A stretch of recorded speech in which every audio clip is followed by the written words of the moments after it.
Ladies and gentlemen, welcome back to the other side of the coin, first of all. Secondly, there is a massive divide within the fan base. Forget about the fans themselves. There's a divide between different organizations. Today, we saw a reply, a rebuttal, I guess you could put it that way, from the Chelsea fans advisory. That's the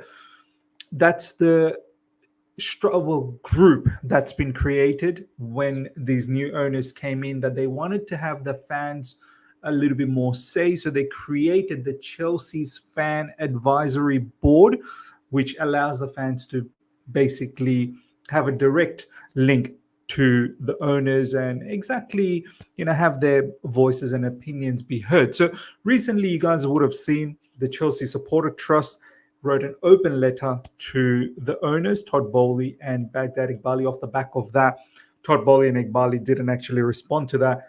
Chris Jurasik has responded to that, who's the club CEO, and it was a pathetic response.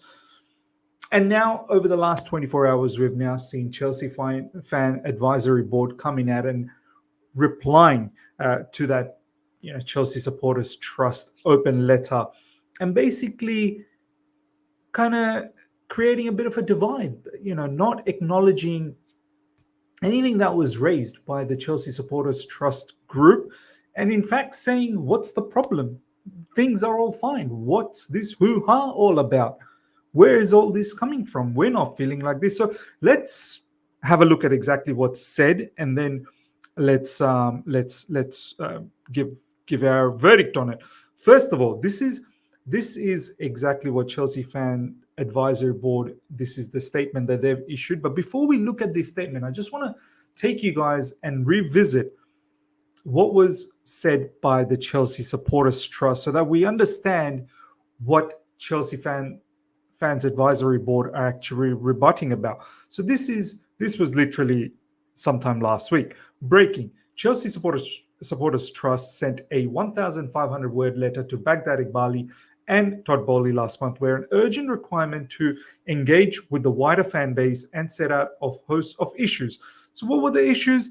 A fast-growing lack of trust towards the board, the feeling Chelsea is becoming a laughingstock, broken pledges on pricing, a failure of existing supporter mechanisms, and the threat of protest. Now, all the points that have been listed over here, I don't think they are far-fetched. I don't think they are made up. I don't think they are over the top. I think they're genuine issues that the Chelsea Supporters Trust laid out and wanted a response from the owners. So, and we have to understand, Chelsea Supporters Trust, like it's a massive group. There's a lot of members.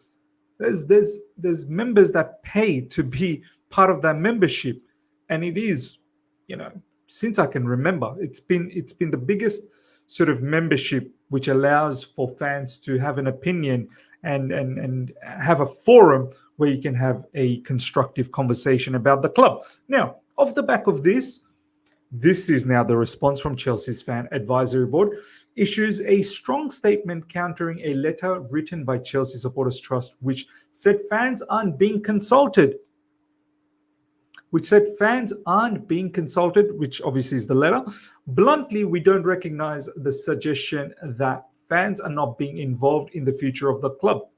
We don't recognize the suggestion. So they're denying everything that Chelsea Supporters Trust was saying in terms of fans are not being consulted. Chelsea Fans Advisory Board is actually saying bluntly, denying the fact that no, they are being 100% being recognized. This goes directly against our experience, so we wanted to set the record straight. Every Chelsea fan, including the ownership group, is frustrated at the setbacks or results that don't go our way, but the team and the club more broadly needs its supporters. The only people who benefit from Chelsea fans turning on Chelsea are the fans of other clubs. If we're pulling in the same direction, then every little thing's going to be all right. That song that keeps playing here, very, very smart usage of that line. So, ladies and gentlemen, as you can see, and just further on to some more information about what the fans advisory has mentioned. Chelsea's fans advisory board have gone against the CST by saying they don't recognize the suggestion that fans are not being involved in the future of the club and have urged fans to pull together. This is from Matt Law. Chelsea Fan Advisory Board, the only people who benefit from Chelsea fans turning on Chelsea are fans of the other clubs. If we're pulling in the same direction, then every little thing going to be all right. Look, ladies and gentlemen, now we have divide between two different organizations. So you've got Chelsea Supporters Trust and you've got the Chelsea Fan Advisory Board. It's a mess. If we can't seem to get things right from a fan base point of view, all of this will have a negative impact towards the players, towards the manager, the board, the owners. Honestly, I'm at a point where I'm just tired, man. I'm just tired of it all. It really hurts. It pains me to watch Chelsea being like this for 2 seasons now. We've all endured this abysmal affair, this diabolical affair. And all we just pray for is some level of sanity to come back to the football club, just compete again and put up a fight. Look, all I'm going to say is that we've got, 10 games remaining in the Premier League. We've got very important game coming up against Manchester City in the FA Cup.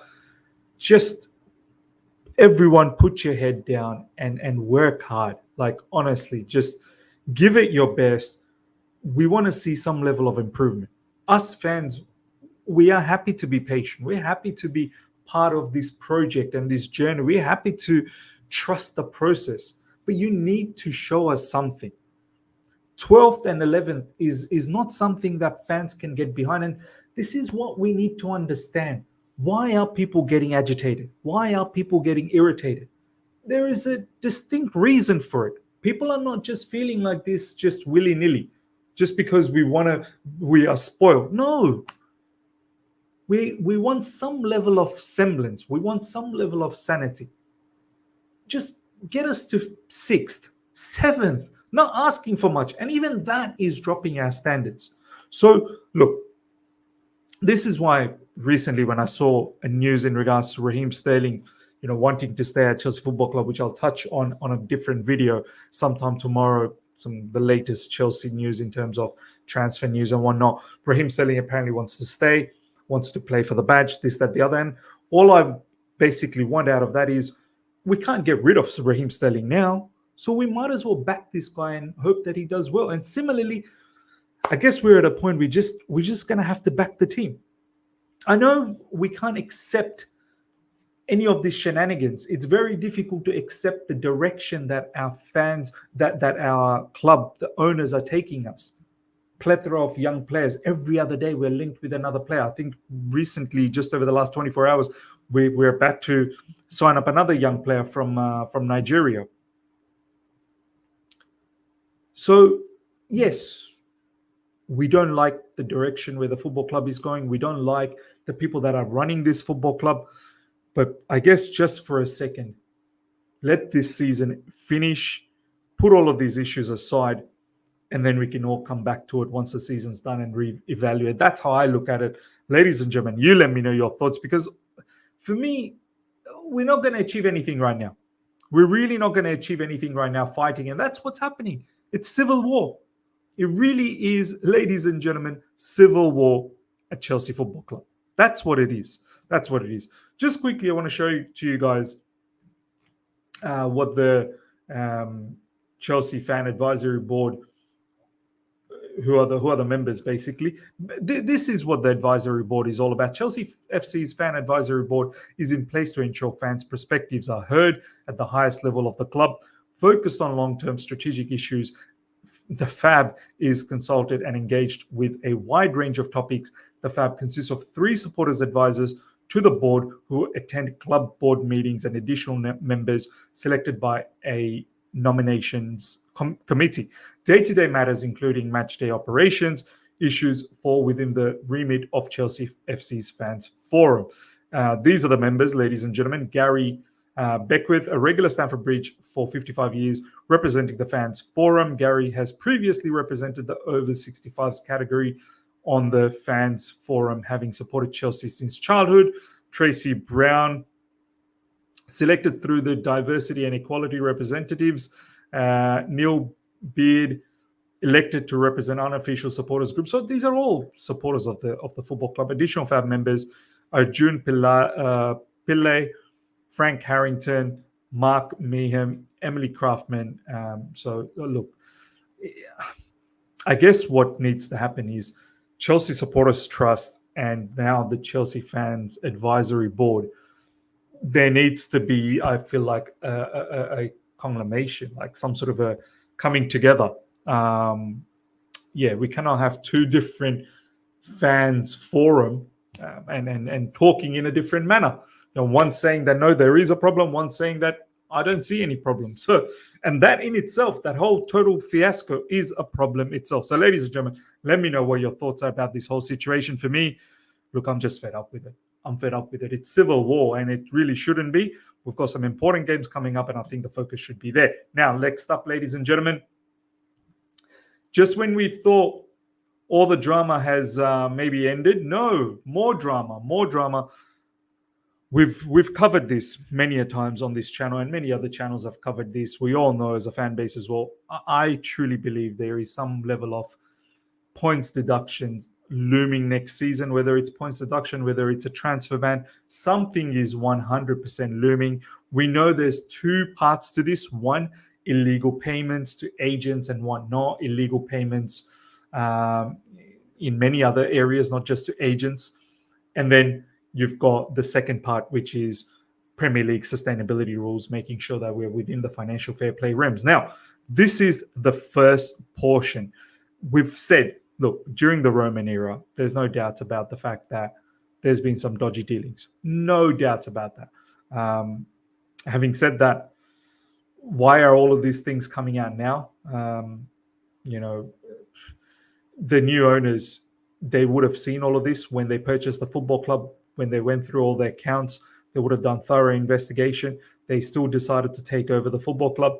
I guess one thing that I can say positive about the new ownership is that they've actually come forward and then laid all of this right in front of the Premier League to see. They're not trying to hide any of this. Hopefully that can get some level of immunity, I suppose. I don't think it's going to get much appreciation, to be honest. I think we're going to be still in trouble. But yeah, maybe this is another reason why people like Marina, Bruce Buck, all of those people left as soon as the new owners came in. Check this out, ladies and gentlemen. Marina Granovskaia is facing questions about what she knew of secret payments made under the club's former owner, Roman Abramovich, amid an ongoing investigation into alleged breaches of football spending rules. Further news in regards to this. Actually, I think there's another bit of news on here. Findings also raise questions about what former Chelsea chairman Bruce Buck knew at the time of the payments. Buck was also head of pay at the Premier League. The body that would have investigated Chelsea spending had an investigation taken place.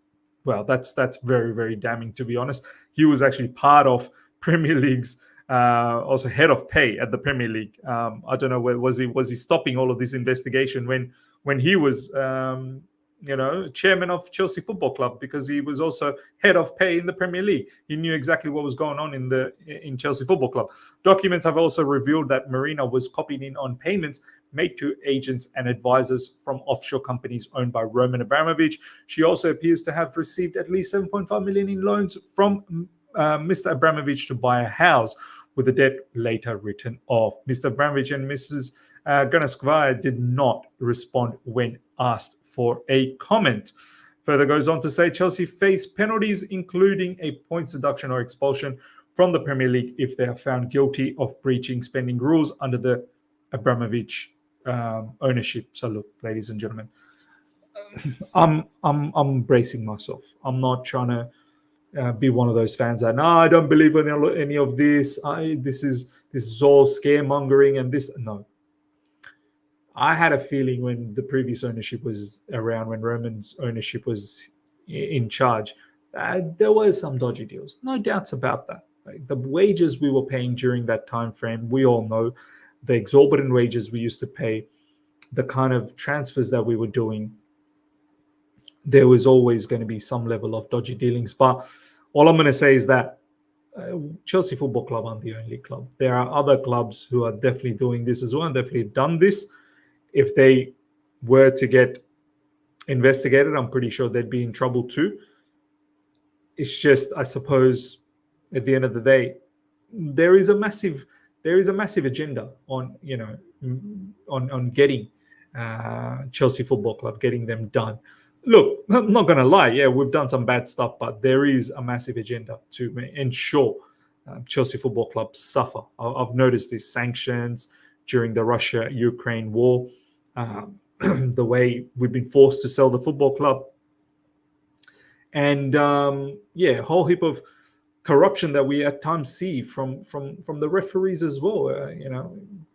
Some of the decisions going against Chelsea Football Club. So Premier League, I just get the feeling they honestly did not appreciate the fact that how Chelsea just came about when Roman Abramovich took over, and the 20 years of dominance that we've shown. They did not like that because it wasn't organic, right? They like, this is why they like clubs like Liverpool, Man United, Arsenal. That's why they talk about the history. What history do Chelsea have? They definitely didn't like how Roman swooped in and got so much success. And now they're making sure Chelsea Football Club are hurt. Look, yeah, I fully believe we're going to get some level of punishment next season, whether it's points deduction or transfer ban. Something's going to happen. So brace yourself, ladies and gentlemen. And then obviously the financial fair play sustainability rules is also a major issue. So look, ladies and gentlemen, I can't be stuffed to think about what's going to happen next season. I'm more concerned about where we finish this season. I think this season there is still quite a lot to salvage, but it's all going to become toxic and sour if we don't perform for the remaining matches in this season. If we end up being shambolic, and we've got some very, very dangerous fixtures coming up in the month of April, it will only become sour. It will only become sour. So, ladies and gentlemen, once again, let me know how you feel about everything, especially the civil war in Chelsea Football Club between Chelsea Supporter Trust and the Chelsea Fans Advisory Board, and all of these shenanigans that's happening with financial fair play, which looks like it's going to come back to bite us in the backside sometime next season. More pain, ladies and gentlemen. Smash the like button. If you're here for the first time, subscribe, hit the bell notification to stay in touch with all my content. Till next time, everyone. Take care. See ya.